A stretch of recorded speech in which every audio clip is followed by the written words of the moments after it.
जो उस समय की चाल है, जो भक्तों की ढाल है, पल में बदल दे सृष्टि को, वो महाकाल है। महादेव शिव की लीला अपरंपार है। जिनके ऊपर महादेव का हाथ है, समझो खुद यमराज भी उसका बाल भी बांका नहीं कर सकता। दोस्तों, आज हम आपको महादेव शिव की लीला से जुड़ी एक ऐसी ही सच्ची घटना दिखाने वाले हैं, जिसे देखकर नास्तिक की भी महादेव के प्रति श्रद्धा कई गुना बढ़ जाएगी। हर कोई इसे देख महादेव की भक्ति में खो जाएगा। दोस्तों, कहते हैं महादेव शिव की इस सच्ची घटना को सुनने और देखने वाले की हर मुराद, हर इच्छा पूरी हो जाती है। अगर आपको यकीन नहीं तो बस एक बार इस वीडियो को पूरा देख लें, आपकी हर परेशानी दूर नहीं हुई तो कहना। दोस्तों, ये सच्ची घटना महादेव शिव के चमत्कार की ही है। ये सच्ची घटना है मुजफ्फरनगर के चढ़थावला गांव में रहने वाले पंकज जी की। उनके परिवार में उनकी पत्नी और उनका एक छोटा बेटा है। पंकज जी महादेव शिव के परम भक्त हैं और उनके घर के पास ही एक शिव मंदिर भी है। उनका ये रोज का नियम है कि सुबह सुबह उस मंदिर में जाकर रोज 1 घंटे वहां बैठ महामृत्युंजय मंत्र का जाप करना। महादेव की भी पंकज और उसके परिवार पर कृपा थी, जिस कारण ही 6 साल पहले पंकज एक सुंदर बालक के पिता बने। पंकज की तरह उनका बच्चा भी महादेव की भक्ति में रुचि लेने लगा। एक दिन की बात है, पंकज जी का बेटा कुछ गांव के ही बच्चों के साथ खेल रहा था और खेलते खेलते वो दूर घने जंगल की तरफ निकल पड़ा। जिस जंगल में वो बच्चे जा पहुँचे थे, वहाँ गांव के लोग जाने से डरते थे, क्योंकि वहाँ कई खतरनाक जंगली जानवर और सांप इत्यादि का खतरा रहता था।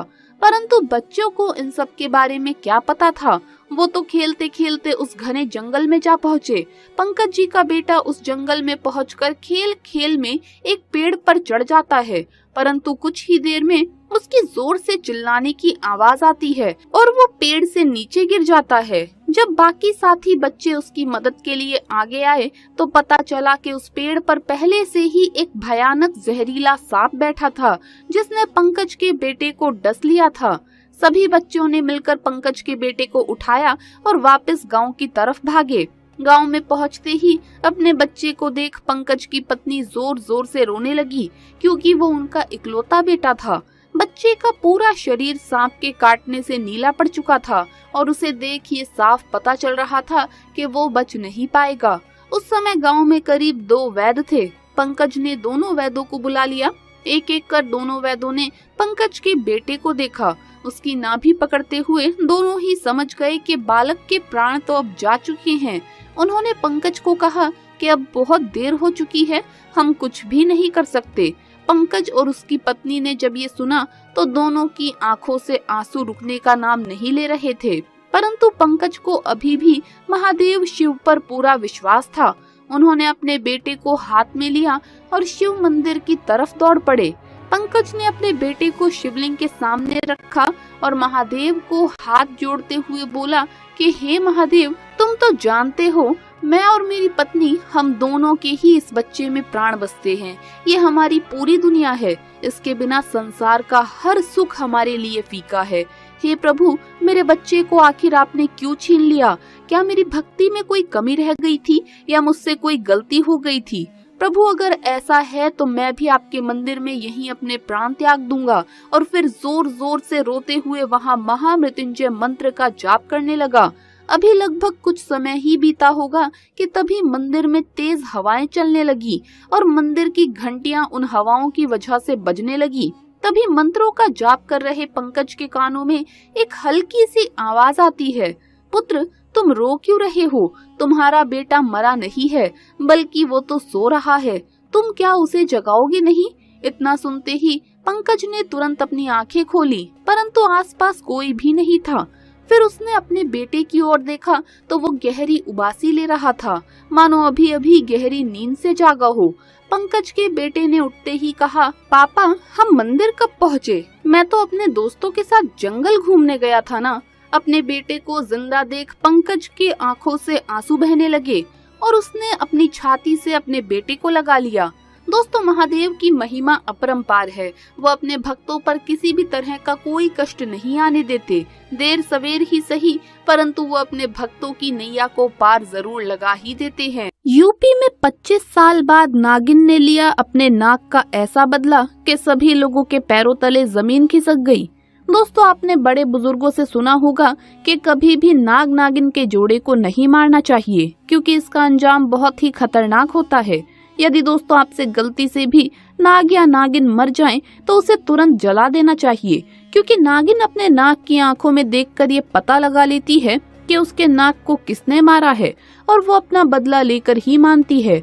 और दोस्तों, ऐसा ही कुछ हुआ यूपी के उस गांव में, जहां 25 साल बाद नागिन ने अपने नाग का ऐसा बदला लिया कि लोगों के रोंगटे ही खड़े हो गए। दोस्तों, ये घटना यूपी के रहने वाले अरुण राणा के साथ घटित हुई। दोस्तों, एक बार अरुण अपने कुछ सहपाठियों के साथ मिलकर स्कूल से वापस घर जा रहा था। तभी अचानक से एक नाग उसके रास्ते में आकर बैठ गया और फन फैलाकर हुक्कारे मारने लगा। ये देखकर अरुण के साथ घर वापस जा रहे सहपाठी काफी डर गए और वहां से भागने लगे, लेकिन कुछ सहपाठी वहां खड़े रहे और अरुण को वापस मुड़कर चलने को कहने लगे। लेकिन अरुण को ऐसा करना कायरता लगी और उसने गुस्से में आकर एक पत्थर उठाया और उस नाग के सर पर दे मारा और नाग वहीं पर मर गया। अरुण इस बात से अनजान था कि उस नाग की नागिन ये सब देख रही थी। दोस्तों, इसके बाद अरुण ने उस नाग को उठाकर झाड़ियों में फेंक दिया और अपने घर चला गया।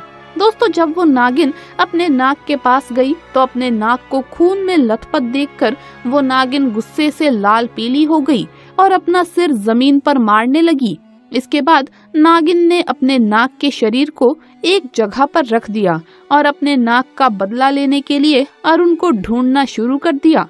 जब नागिन अरुण के गांव में उसके घर के पास पहुंची तो वो अपनी मौसी के साथ एक कार के सामने खड़ा हुआ था। जब तक नागिन वहां पहुंचती तब तक वो कार में बैठकर अपनी मौसी के साथ मुंबई पढ़ने के लिए चला गया।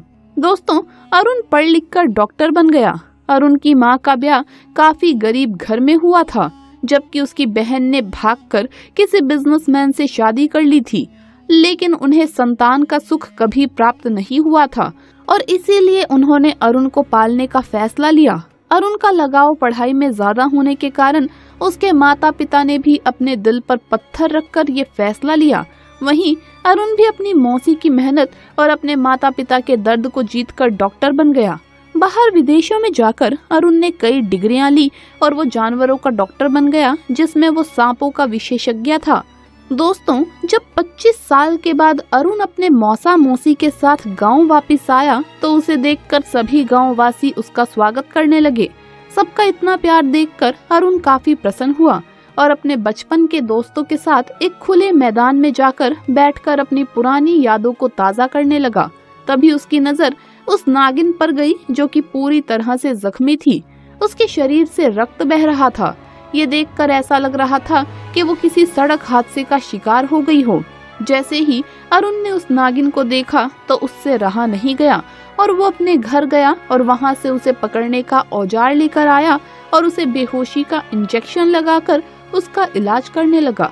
3 दिन उसका इलाज करने के बाद नागिन पूरी तरह से स्वस्थ हो गई, लेकिन नागिन की आंखों में तो अरुण की फोटो छपी हुई थी, तो उसने तुरंत ही अरुण को पहचान लिया। दोस्तों, जैसे ही अरुण ने उस नागिन को उठाकर बाहर छोड़ा तो उस नागिन ने तुरंत ही अरुण के पैर को डस लिया। अरुण को डसते ही नागिन तुरंत ही वहां से चली गई और कुछ देर बाद ही अरुण की मौत भी हो गई। इस कहानी ने ये साबित कर दिया कि नागिन अपने नाग का बदला जरूर लेती है, चाहे उसे अपना बदला लेने के लिए कितने भी जन्म क्यों ना लेने पड़े। तो दोस्तों, अगर ये वीडियो अच्छा लगा हो तो इसे लाइक करें, अपने दोस्तों के साथ शेयर करें और हमें सब्सक्राइब करना ना भूलें। जल्द मुलाकात होगी अगली वीडियो में। हर हर महादेव, ओम नमः शिवाय, जय भोलेनाथ।